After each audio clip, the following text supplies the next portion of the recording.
Hi,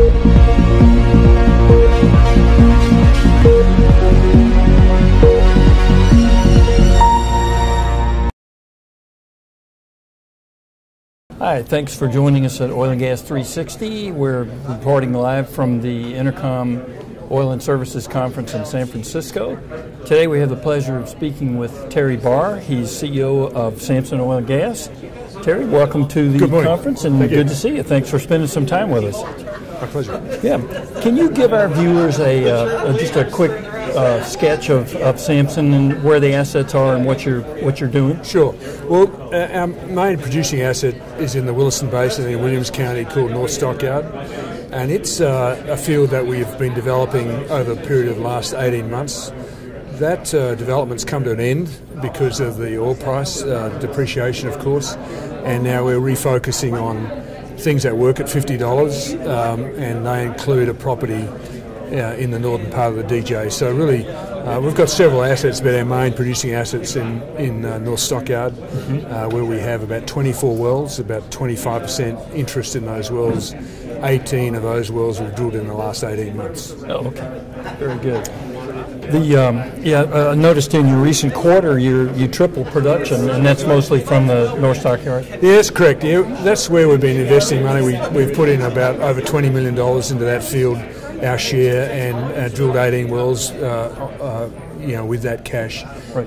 It's in the heart of the Barkin. It's probably some of the best quality rock outside the Sanish field, high pressured, oil saturated rock that produces IP rates of around 12 to 1,500 barrels a day. Right. So quite a decent project for us. But of course, like all the projects in the Williston, it's going to take a hit with respect to the current oil price. Sure. Can you catch us up on the assets up in Wyoming?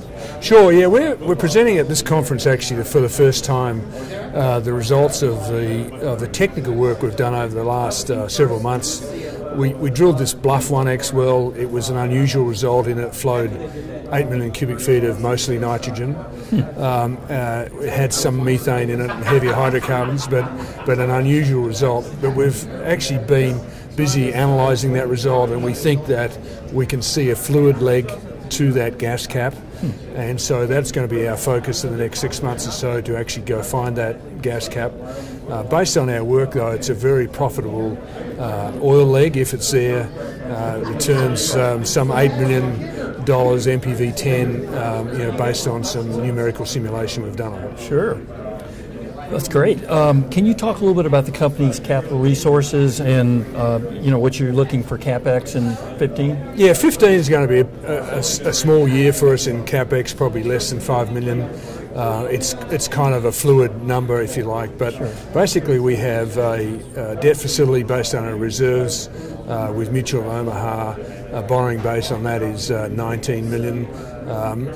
We're drawn down 17.5 on that, and we'll probably pull down the rest of that shortly. So that's going to fund the company in the near term. We expect to have a new borrowing base developed for us in the first quarter of this year, based on our current reserve situation, if you like, which is pretty healthy. We're actually advising the market today in our presentation of our December 14 reserves. So. Just getting back to something you talked about a minute ago, if you strike nitrogen, so to speak, what do you do?